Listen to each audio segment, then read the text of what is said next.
एक सिलेक्शन के लिए ऐसी कौन सी चीजें हैं जो हर एक बच्चे के ध्यान में होनी चाहिए।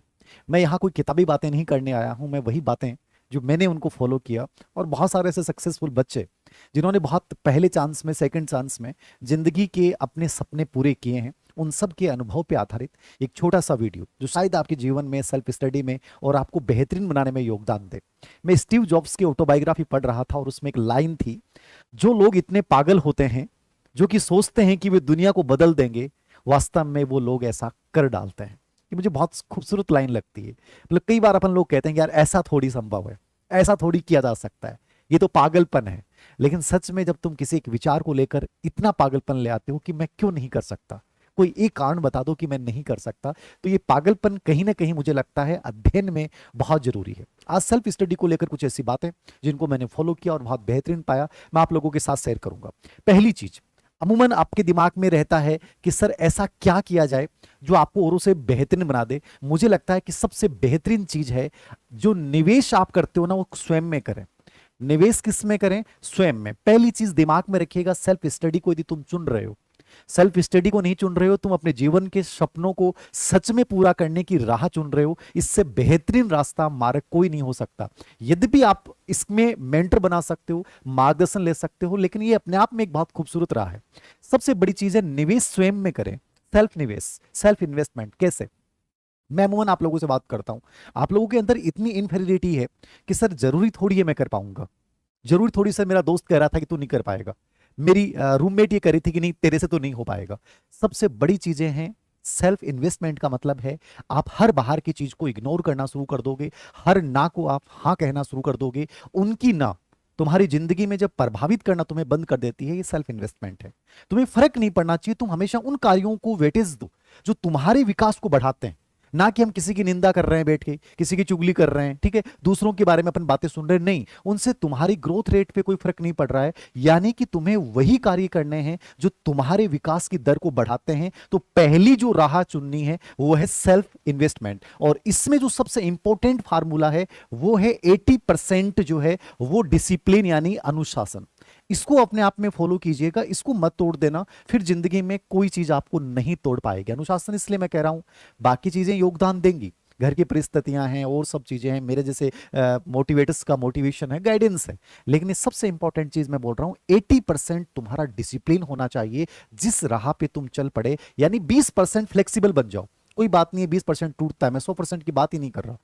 80% तुम उसको फॉलो करोगे और हर हाल परिस्थिति में करोगे। यदि तुमने एक दिन खराब कर दिया कोई नहीं, अगले दिन उसको रिकवर करो, एक वीक में उस डे को रिकवर करो, कैसे भी एक अनावश्यक टाइम को अपनी लाइफ से बाहर निकालो जो आपका हमेशा वेस्टेज जाता है। वो सब चीजें तुम कैसे भी कर लोगे, बस इसमें विश्वास रखना कि मुझे 80% डिसिप्लिन को 100% फॉलो करना है। और दूसरी चीज सेल्फ इन्वेस्टमेंट में ये आता है कि आप टर्म प्लान जरूर बनाएं। टर्म प्लान मतलब आप किसी इंश्योरेंस वाले के पास जाओगे ना, तो आपके पास ये कहेगा कि बताओ कितने महीनों का लगेगा, 3, 1 साल, 2 साल, 5 साल, 6 साल। ये स्टडी का बहुत इंपॉर्टेंट फार्मूला होता है। जब भी हम तैयारी शुरू करते हैं, मान लीजिए मुझे ग्रेड थर्ड की प्रिपरेशन करनी है, तो मैं 1 साल का टर्म प्लान बनाऊंगा। मुझे ग्रेड फर्स्ट करना है, मुझे पास 3 महीने, ग्रेड सेकंड है मेरे पास 5 महीने, 6 महीने, मेरे पास जो भी भर्ती है, पटवारी है, कोई भी भर्ती, आप यूपीएससी कर रहे हैं, आरएस कर रहे हैं, आपका टर्म प्लान आपके दिमाग में जरूर होना चाहिए। वो टर्म प्लान आपका 12 माह का हो सकता है, 6 माह का हो सकता है, 3 माह का हो सकता है, ठीक है। इस टर्म प्लान में शॉर्ट प्लान बनाए, ठीक है ना, शॉर्ट प्लान एसपी, ठीक है। शॉर्ट टर्म प्लान क्या होता है? हर वीक का प्लान दिमाग में होना चाहिए, हर महीने का होना चाहिए कि मुझे इस महीने ये टारगेट पूरे करने हैं। यदि आपने 12 महीने आपके एग्जाम में टाइम है तो उसके अकॉर्डिंग आप फिर महीने वाइज बनाइए, ठीक है। 6 महीने हैं तो आप 15 दिन के अकॉर्डिंग बनाइए, और जब 3 महीने हैं तो आप हर वीक में जो चीजें तय करते हो उनको पूरा करने के लिए अपने आप को झोंक दीजिए। तो टर्म प्लान जो है वो सेल्फ इन्वेस्टमेंट को बढ़ाता है, 80% डिसिप्लिन जो है वो सेल्फ इन्वेस्टमेंट को बढ़ाता है। मैं कठोरता की बात नहीं कर रहा, फ्लेक्सिबल जरूर बनिए, मस्ती भी कीजिए, लेकिन सेल्फ इन्वेस्टमेंट बहुत जरूरी है। नंबर 2, दूसरी जो चीज सबसे इंपॉर्टेंट इसमें वो ये है, दूसरी चीज जो इंपॉर्टेंट है, एक सेकंड, कभी भी जब तुम राह पे निकल पड़े, कि कई बार होता है कि आपके दिमाग में भी रहता है कि सर मैं ये कर रहा हूं और मुझे टॉप रैंक पे आना है, कभी भी घोषणा मत करना।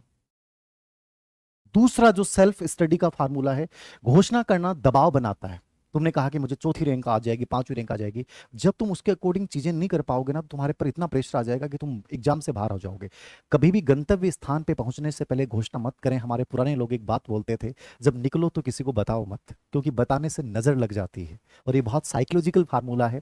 तुम जिसकी प्रिपरेशन कर रहे हो, हाँ प्रिपरेशन कर रहा हूँ, ग्रेड फर्स्ट कर रहा हूँ, ग्रेड सेकंड, ग्रेड थर्ड कर रहा हूँ, लेकिन घोषणा मत कर देना कि मेरा हो जाएगा। नहीं, मैं अपना बेस्ट दूंगा, जितना बेहतरीन मेरे से होगा उतना मैं करूंगा, जितनी स्टडी मैं कर सकता हूं उतना करूंगा। तो घोषणा में विश्वास मत रखिएगा, पहुंचने में विश्वास रखिएगा कि उस रास्ते तक, उस प्रोसेस को मुझे फॉलो करना है, मुझे अपना बेहतरीन देना है। तो इससे बचिएगा। बड़बोलापन आदमी को खत्म कर देता है। तीसरी चीज, सेल्फ स्टडी जो मांग करती है, तुलना ना करें, कंपेयर ना करें। मैं बहुत बार आप लोगों से बात करता हूं और मेरे पास एक कमेंट आता है कि सर वो उस कोचिंग में पढ़ रहा है, उसके नोट्स मुझे लगता है ज़्यादा बेहतरीन है। सर मुझे लग रहा है उस वाली टेस्ट सीरीज बहुत बेहतरीन है। सर कहीं मैं घर पे बैठ के पढ़ रहा हूँ, वो जयपुर बैठ रहा है, या वो उदयपुर पढ़ रहा है, या वो जोधपुर पढ़ रहा है, बाड़मेर पढ़ रहा है, कहीं उसका सिलेक्शन हो जाए, मैं घर पे बैठा नहीं हूँ। कंपेरिजन सबसे खतरनाक है और ये नकारात्मकता को जन्म देता है। हमेशा याद रखें, यदि तुम्हें सही सामग्री चुन ली है, तुम सही जगह पे हो, तो फिर तुमसे बेहतरीन कोई नहीं कर रहा है।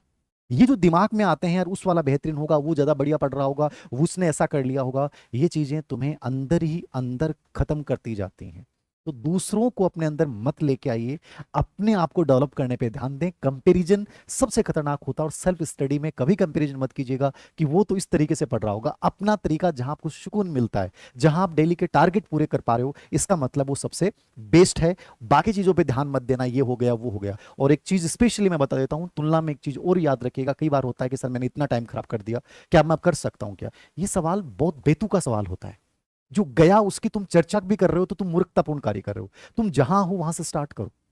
तुम्हारा क्या किया, तुम्हारे अतीत में क्या किया, तुमने एक दिन दोस्तों के साथ खराब कर दिया, तुम अगले दिन सोच रहे हो कि यार मैंने कल दिन खराब नहीं किया होता, कर दिया ना।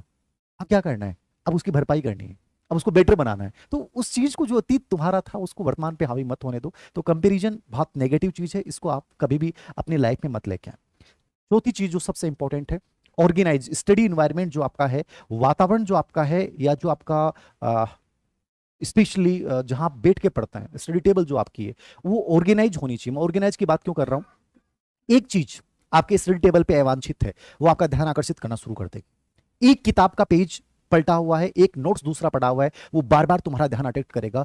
यदि तुम्हारी स्टडी टेबल या तुम्हारा रूम अनऑर्गेनाइज्ड है, 100% तुम्हारी जीवन अव्यवस्थित बन जाएगा। सबसे बेहतरीन तरीका है, जब सेल्फ स्टडी आप कर रहे हैं और सच में उस मुकाम को पाना चाहते हैं, उसको पूरा ऑर्गेनाइज रखो और ये हैबिट बना लो। वहां एक भी चीज अनऑर्गेनाइज्ड है, तुम्हारे लाइफ में कुछ, सब कुछ अनऑर्गेनाइज्ड होता जाएगा। तो इन्वायरमेंट जो है उसको क्या बनाएं? व्यवस्थित बनाएं। क्या बनाएं? व्यवस्थित बनाएं। स्टडी टेबल जो है वो बड़ी व्यवस्थित होनी चाहिए। वहां कोई भी ऐसी चीज नहीं होनी चाहिए जो बड़ा अनऑर्गेनाइज है, जो नकारात्मकता आपके अंतर्गत लाती है। छठी चीज, पांचवी चीज जो सबसे इंपॉर्टेंट है, वो है प्रैक्टिस। प्रैक्टिस का मतलब अभ्यास, ठीक है? अभ्यास बहुत जरूरी है सेल्फ स्टडी में। और अभ्यास की दो तीन चीजें मैं बता रहा हूं जिनको आप फॉलो कीजिएगा। ये बहुत जरूरी चीज बता रहा हूं, कैसे कीजिएगा। आपके कई दिमाग में चलते हैं कि सर कोई कहता है ऐसे पढ़ लो, कोई कहता है ऐसे पढ़ लो, सबके अलग अलग तरीके हैं। लेकिन प्रैक्टिस करने का सबसे बेस्ट तरीका जो मैं बता रहा हूं, इसको फॉलो कीजिएगा। आप प्रैक्टिस कर रहे हैं, कोई किताब पढ़ रहे हैं, जो भी आपने चैप्टर पढ़ा, कोशिश करें। पहली चीज, प्रैक्टिस में दो तीन चीजें हैं जो आपको फॉलो करनी है। पहली चीज, कोशिश करें कि पूरे दिन में आप कम से कम 2 विषय जरूर लेके चलें। मैं हमेशा 3 विषय या 4 विषय लेके चलता था, आप कम से कम 2, 3 या 4 विषय आप साथ लेके चलिए। पहली चीज अभ्यास में फॉलो कीजिएगा। 3-4 विषय से बनने से विभिन्नता आती है, उससे आपका दिमाग जो है वो एक बोरियत फील नहीं करता है, ये बहुत जरूरी है। नंबर 2, हर चैप्टर के बाद, हर अध्याय के बाद जो है वो आप PYQ जरूर निकालें। अमूमन बच्चे होते हैं कि एग्जाम से पहले PYQ की बुकलेट लेके आते हैं, सबसे मूर्खतापूर्ण कदम होता है। आप हमेशा जैसे चैप्टर पूरा किया उसके PYQ पढ़िए, और PYQ में बहुत ज्यादा पढ़ना की आवश्यकता नहीं है, बट कम से कम 5 ईयर के क्वेश्चन उस टॉपिक वाइज PYQ जो है वो जरूर निकालें। उससे आपके दिमाग में मैपिंग बनेगी। क्या बनेगी? मैपिंग बनेगी। और मैपिंग बनाना बहुत जरूरी है। कॉन्सेप्ट मैपिंग आप सब जानते हैं। मैपिंग बनने से वो चीज कभी आप भूल नहीं पाओगे। तो ये चीज बहुत जरूरी है। हर अध्याय के बाद जो है वो PYQ निकालें, उससे आपके दिमाग में वो चीजें क्लियर होंगी।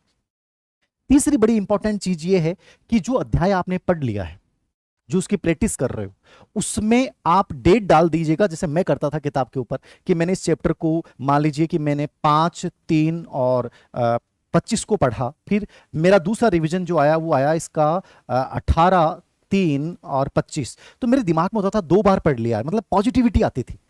ये आपको बहुत सारे कंफ्यूजन से बचाता है। मैं इसका जरूर इस्तेमाल करता था, ये आपकी आदत है, आप यदि करते हो तो उस पर डेट लिख देना कि उसका रिवीजन टाइम क्या था। कोशिश करें कि 7 दिन या 14 दिन के बाद उसका रिवीजन होना चाहिए। 7 या 14 दिन का एक शेड्यूल तय कर लें कि रिवीजन जरूर करें, ठीक है। ये 3 चीजें जरूर फॉलो कीजिएगा। उसके बाद अभ्यास में ये चीज मैंने बताई है, इसको फॉलो कीजिएगा, इसको अपना बेस बना लीजिएगा, उसके बाद देखिएगा। चौथी पांचवी चीज, पढ़ने के तरीके में बहुत सारी चीजें होती हैं, सबके अपने अपने तरीके हैं। जब आप टाइम मैनेजमेंट कर रहे होते हैं तो कुछ चीजें जरूर बनाइएगा। जो मैं चीज बोल रहा हूं, मेरे पास अभी एक बच्ची का फोन आया था कि सर मैं नोट्स नहीं बना पा रही हूँ, शॉर्ट नोट्स नहीं बना पा रहे। शॉर्ट नोट्स बनाने चाहिए कि नहीं बनाने चाहिए, दोनों सवाल है। मैंने कभी शॉर्ट नोट्स नहीं बनाए, लेकिन मैं जिस किताब को पढ़ता था उसी किताब में मैं लगा लेता था कि चीज इंपॉर्टेंट है नहीं है। आप हमेशा याद रखें, पढ़ते समय जैसे पीवाईक्यू हल करेंगे, आपके दिमाग में पूरे चैप्टर का एक वर्गीकरण बनेगा, ठीक है। उस वर्गीकरण में आपको पूरे चैप्टर को 3 भागों में डिवाइड कर लो, ये बहुत बेहतरीन पार्ट है, ये ठीक है, देखना चाहिए। और एक पार्ट ऐसा होता है जिसको आप क्रॉस करें। मैं किताब में ही क्रॉस लगा लेता था कि ये महत्वपूर्ण नहीं है, मैं इसको छोड़ सकता हूं। हर किताब में हर कंटेंट अच्छा नहीं होता है, ये उसी समय आपके दिमाग में पिक्चर बन गई, ये मस्ट इंपॉर्टेंट है, इसको देख लेना चाहिए और इसको क्रॉस कर लेना चाहिए। तो मैं किताब में करता था। यदि आप शॉर्ट नोट्स बनाते हैं तो आप उसमें कीवर्ड जरूर लिखिए। कीवर्ड कहां से आएंगे, कोई टीचर बताएगा नहीं। आप जब पीवाईक्यू निकालते हैं तो आपके दिमाग में पूरी टॉपिक की इमेज बनेगी, मैपिंग बनेगी। और मैपिंग का मतलब क्या होता है, आप कितने बड़ा टॉपिक क्यों नहीं हो उसको वेल ऑर्गेनाइज्ड कीजिए। जैसे कि आपने चार्ट के रूप में उसकी मेन चीजें लिख ली, ठीक है, उसमें आपने यहाँ पे पीवाईक्यू के रूप में कोई 2% लिख लिए, क्या चीज बहुत इंपॉर्टेंट है। मतलब ऐसे कोई ना कोई चीज जो है वो आप बना सकते हैं यदि शॉर्ट नोट्स बनाने की कला आप में है। मैंने नहीं बनाए हैं, मैं किताब में ही पढ़ा हूं, लेकिन मैंने किताब में इस फार्मूलों के लागू किया है।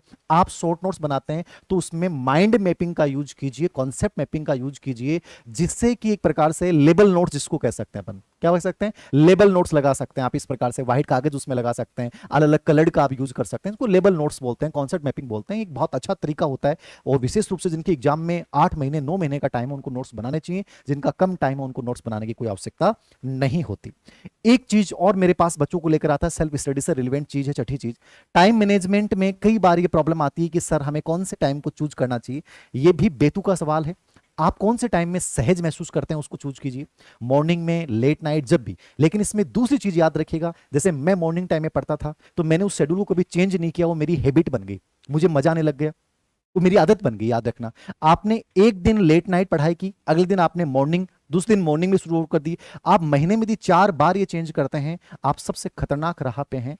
आप बहुत इतने पागल हो जाएंगे, समझ में नहीं आएगा। जिस शेड्यूल को तुम फॉलो कर रहे हो टाइम मैनेजमेंट में, चाहे मॉर्निंग हो, लेट नाइट हो, जो भी हो, उसी को एक को फॉलो कीजिए, उसमें बार बार बदलाव लेके मत आइए, वो आपके गलत स्टडी हैबिट्स आपके अंदर क्रिएट कर देगा। तो टाइम मैनेजमेंट में स्पेशली ये फॉलो कीजिएगा, ये बहुत जरूरी है। एक, हाँ शेड्यूल हो गया, ठीक है, ये कर दिया। कम से कम 2 सब्जेक्ट 4 सब्जेक्ट मैंने बता दिया।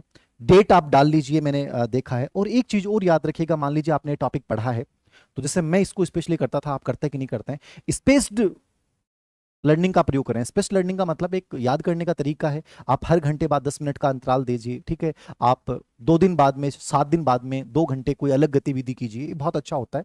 इसमें भी आप ये काम कीजिए कि आपने चैप्टर पूरा पढ़ लिया, पीवाईक्यू देख लिए, बंद कर दिए, उसके बाद जब आप उसको दोबारा रिवाइज कर रहे हो ना, उस समय डायरेक्ट कभी भी किताब मत खोल लेना। मैंने तो कभी इस्तेमाल नहीं की। मेरे 7 दिन पहले पढ़ा हुआ टॉपिक है और मैंने उस किताब को खोला, चैप्टर पहला है, फिर मैं अपने माइंड में याद करूंगा उस टॉपिक को, यार क्या क्या मुझे कितना याद है। ये कर देने से वो टॉपिक कभी जिंदगी में नहीं भूलोगे आप। तो हमेशा 10 मिनट कोशिश करो कि आपको क्या क्या चीजें याद हैं बिना देखे, उसके बाद आप दोबारा से उसको पूरा रीड कीजिए। ये इतना गजब का फार्मूला है, यदि आप इसको यूज करते हैं। मैंने तो इतनी मोटी मोटी किताबें पढ़ी हैं और वो याद हो गई थी है। आप लोग कई बार रोना रोते हैं कि सर ये चीजें कैसे होंगी, सिलेबस तो बहुत बड़ा है। एक्चुअली क्या है कि आपके पढ़ने के तरीके बहुत गलत हैं, आपके प्रैक्टिस करने के तरीके बहुत गलत हैं, या कोचिंग में जो पढ़ाते हैं वो बहुत गलत तरीके से आपको पढ़ा रहे हैं। सबसे बेस्ट है कि सेल्फ स्टडी आप कर रहे हैं तो आप अंतराल दीजिए, स्पेस लर्निंग का प्रयोग कीजिए, ठीक है। बिना देखे रिकॉल करना सीखिए। धीरे धीरे आपका माइंड, आपकी मेमोरी खुद आपको लगेगा यार बहुत पावरफुल होती जा रही है। जो आप गलतियां कर रहे हैं वो गलतियां करना ही बंद कर देंगे, ठीक है। और 7वां 8वां जो चीज है, ये बहुत जरूरी है।